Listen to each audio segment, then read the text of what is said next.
네, 저희가 사건 첫 번째로는 개그맨 김병만 씨 얘기를 다루려고 하는데 저희가 지난번에 김병만 씨가 이 전처 폭행 혐의로 검찰에 송치됐다 이런 소식 전해드린 바 있는데 그리고 김병만 씨 반박 입장까지 전해드렸는데 오늘 좀 새로운 소식이 나왔습니다. 이용학 교수님, 이 김병만 씨의 이혼 전말이 상세하게 밝혀져 충격을 주고 있는데 전처 A 씨라고 표현하겠습니다. A 씨가 김병만 씨 통장에서 수억 원, 뭐 7, 8억 얘기까지 나오거든요. 네. 이 빼갔다라는 얘기가 나왔습니다. 네, 이제 구조적으로 그 전반적인 그 경제적인 관리는 전처가 다 맡아서 했던 것 같습니다. 네. 저 인감, 통장, 뭐 OPT 등등을 말이죠. 네. 그런데 그 김병만 씨 자체는 뭐 해외 출장도 잦았고 이런 그 세세한 이 경제적인 지출에 대해서 잘 알고 있지 못하던 차에 무엇인가 그 현금 등을 포함한 등에 있어서 좀 납득지 못하는 아마 상황이 목격이 되었던 탓인지 예. 그 2019년에 그 이혼을 그 앞둔 뭐 상황으로 시기가 예상되는데요. 네, 화면 보시고 한번 설명 좀 부탁드립니다. 네, 그렇습니다. 지금 이제 말씀드린 처럼 2019년에 이르러서는 이제는 내가 단독으로 내 재산을 그 관리를 해야 되겠다. 이제 이렇게 그 마음을 먹고 예. 그러기 위해서는 사실상 그 공인인증서, OPT 등을 새로 재발급을 받아야 되겠죠.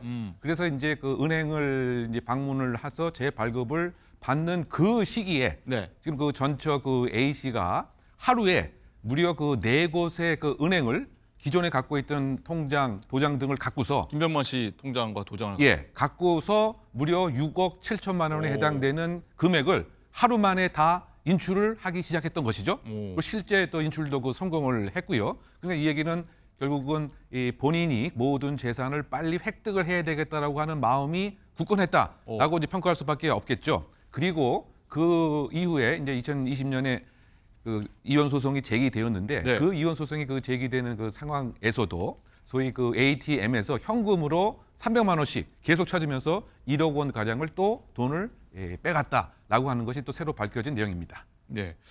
자, 그리고 이 전처 A 씨가 이 돈을 가져간 거 외에도 김병만 씨 몰래 이 수익자로 하는 사망보험을 수십 개나 들었다 이런 내용까지 나왔습니다. 네, 그렇습니다. 그 보험 내용이 사실상 대부분 이제 그 사망보험금에 해당되는 것이고요. 네. 사망보험이고요. 무려 이제 24개 정도에 그 해당이 되는데 이게 누가 수령되느냐 이게 제일 그 중요한 사항인데 거의 대부분이 전처 A 씨가 수익자 명의로 되어 있고 뭐 아주 그 소수는 이 양녀의 이름으로 그 되어 있다.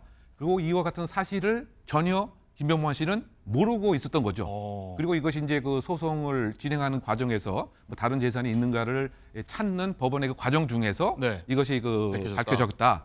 그러다 보니까 이제 이거 자체가 어떤 합의에서 수익자 명의라든가 뭐 해약금이라든가 등등을 당연히 인도를 하는 것을 이 전처 A 씨가 승인을 했으면 뭐 이런 문제가 안 생겼었는데 그것에 대한 승인도 안 했던 것 같습니다. 네. 그러다 보니까 결국은 이 명의자에 대한 이름에 대한 변경 또 해약금에 대한 반환과 관련된 것을 역시 다시 지금 소송으로 해결하고 있는 그런 과정에 있는 것이죠.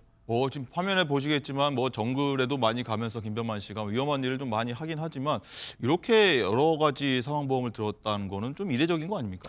그러니까 지금 본인의 마음은 본인이 알 수 있지만 그냥 외관상으로 봤을 때는 지금 그 김병만 씨가 여러 가지 지금 정글 등에서 위험한 일 그리고 또 어떤 경우에는 사실상 그 부상을 당해서 뭐 척추라든가 이러한 그 심각한 상태가 있었기 때문에 일견 외관상 추정컨대 사망을 혹시 그 예상을 하고 그것으로 인한 수익을 챙기려고 하는 이런 마음속에 계획은 있었던 것은 아닌지에 관한 뭐 추측입니다. 추측이죠. 그런데 어쨌든 추측인데. 왜 이렇게 사망 보험을 24개나 그 들었느냐? 그 과거에 이제 그 유사한 이른바 부부간의 그 갈등이 있을 때 그 사례를 보게 되면 이 평상시에 들어야 할 그 보험금의 수가 엄청나게 많다든가 이런 경우가 그 공통적인 그 특색인 것이죠. 근데 24개라고 하는 것은 과연 우리 그 보편적 상식 기준으로 인해서 네. 이 너무 과도한 것이 아닌가 뭐 그런 추정을 할 수밖에 없는 대목으로 보입니다. 그럼 이교훈 변호사님, 이 이혼해도 이 사망보험금을 만약에 뭐 수령할 수도 있는 겁니까? 근데 현재 지금 이혼 소송에서 그 계약자 명의를 변경하라라는 판결이 나와서요. 그것대로 지금 김병만 씨 측의 변호인이 보험사를 상대로 지금 계약자 명의 변경 소송을 하고 있습니다. 네. 그래서 변경이 될 경우에는 이제 김병만 씨에게 그대로 수익금이 나올 것 같습니다. 보험금이. 네. 그렇군요. 그리고 또 뭐 이렇게 굉장히 좀 들어보니까 복잡한 상황인데 이 두 사람이 뭐 재산 분할 가지고도 지금 첨예하게 다투고 있다 이런 얘기도 들리더라고요. 그렇습니다. 이 김병만 씨가요. 전처 A 씨를 상대로 알고 보니까 2020년도 2020년도 8월에 이미 이혼 소송을 제기를 한 상태였습니다. 재산 분할도 함께 청구를 했고요. 그러면서 이 전처 A씨가 무단으로 빼돌린 6억 한 7천만 원 상당의 금액에 대해서도 손해배상을 하라라는 청구도 함께 제기를 했습니다. 2020년 8월에 김병만 씨가 소송을 제기하고 나서 이 A씨가 3개월 뒤에 답변서를 제출하는데요. 네. 그땐 전처가 나는 아직도 김병만을 진심으로 사랑합니다. 이혼을 원치 않습니다. 라는 내용의 답변서를 제출을 했습니다. 그러더니 5개월이 지난 2021년 4월에 돌연 이 전처 A씨가 나도 이혼을 원한다 라면서 반소장을 제출하고요. 그러면서 이 위자료로 1억 원을 달라라고 청구를 합니다. 그러면서 이 이혼의 귀책 사유가 내가 아니라 김병만 씨에게 귀책 사유가 있고 그 귀책 사유는 신혼 초부터 김병만 씨로부터 상습적으로 내가 폭행을 당해왔다라는 주장을 2021년부터 갑자기 하기 시작합니다. 예. 그렇게 해서 이 두 사람 굉장히 법정에서 치열하게 다퉜고요. 2022년 12월 1일에 1심 법원이 판단이 나옵니다. 어땠나요? 근데 그 판단은요. 이미 둘 사이가 혼인이 파탄 상태에 이르렀다. 이미 이혼은 결정을 했고요. 그러면서 재산 분할 비율 가지고의 다툼이 있었잖아요. 근데 김병만 씨가 75%, 전처 A씨가 25%를 인정했고요. 이 보험 계약의 명의자를 다 김병만 씨가 아니라 그 전처 명의로 해놨는데 이것도 김병만 씨 이름으로 바꿔라 이렇게 법원은 명령을 했고요. 또 임의로 이렇게 무단으로 빼간 이런 부분들을 포함해서 10억 원 상당을 김병만 씨에게 돌려줘라라는 판단합니다. 그래서 전처가 불복해서 2심 대법원까지 갔지만 결국에 1심 판단 그대로 2023년에 이혼이 확정이 됐습니다. 그렇군요. 자, 이 교수님, 네. 어쨌든 이 전처가 대체 누구길래 이런 일이 벌어졌나 하는데도 좀 관심이 좀 모아지는 것 같은데 알고 보니까 뭐 초혼이 아니라 뭐 삼혼이다 이런 얘기도 전해지고 있습니다. 네, 그 일단 2009년에 이 김병만 씨가 아주 그 인기 정상에 있었던 그 시기에 이 김병만 씨의 그 팬 카페에서 적극적인 활동을 했던 그런 인물이었던 것이고요. 그것이 하나의 이제 그 계기가 돼서 팬 카페의 적극적인 활동을 넘어서서 팬 레터도 서로 이제 그 주고받고 네. 뭐 이런 그 상황이었는데 그 어느 날 이제 이 그 전처 이 A 씨가 김병만 씨의 그 제안을 하기를 어떤 여성을 소개시켜주겠다. 소위 말해서 그 소개팅을 뭐 제안을 한 것이죠. 그러다 보니까 아마 김병만 씨 입장에서는 무엇인가 이 관심도 사실 또 있었고 네. 그 당일날 그 소개팅 날이 그 잡혔습니다.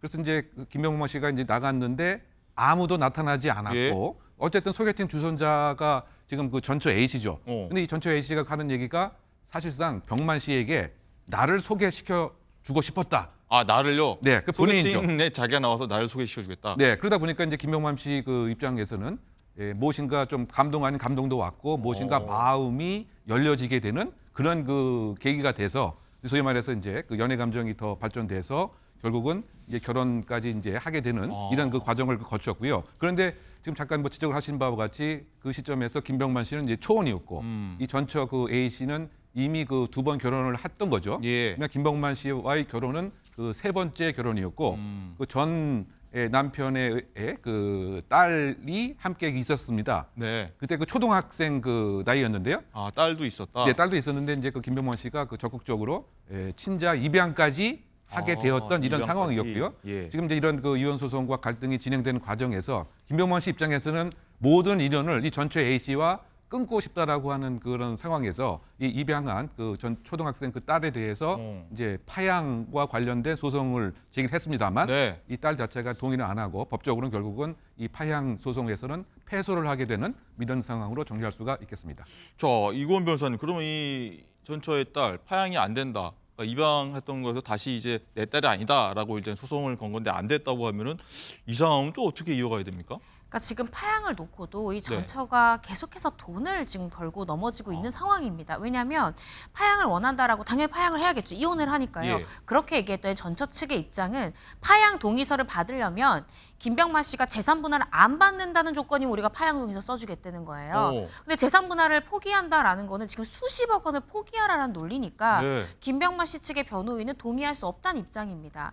그런데 소송 그 과정 중에 어떤 부분이 있었냐면 지금 이 전처는 나는 상습 폭행을 당했다라고 주장을 하잖아요. 그래서 가정법원에 내가 30여 차례 구타를 당하는 동안 4번 정도는 우리 딸, 지금 친양자로 들어온 우리 딸이 그 장면 목격했기 때문에 판사님 증인으로 부르고 싶습니다. 이렇게 가정법원이 요청했던 거예요. 예. 그래서 그 딸이 지금 친양자로 들어와 있는 딸이 증인으로 출석했는데 어머니의 진술 내용과 달리 딸이 김병만 씨가 키가 작은데 네. 언제나 키가 큰 나를 아버지가 너무 아꼈다라는 오. 진술을 반전으로 했습니다. 반전의 반전이네요. 그렇습니다. 그러면서 항상 전화를 할 때도 내 안부부터 물어보고 오. 문을 열고도 항상 나의 상태부터 살피던 고마우신 분이었다면서 어머니 전처의 주장과는 달리 딸이 굉장히 고마운 분이다라고 진술하면서 결국 상습폭행을 주장했던 부분이 가정법원에서 받아들여지지 않았습니다. 아, 그렇군요.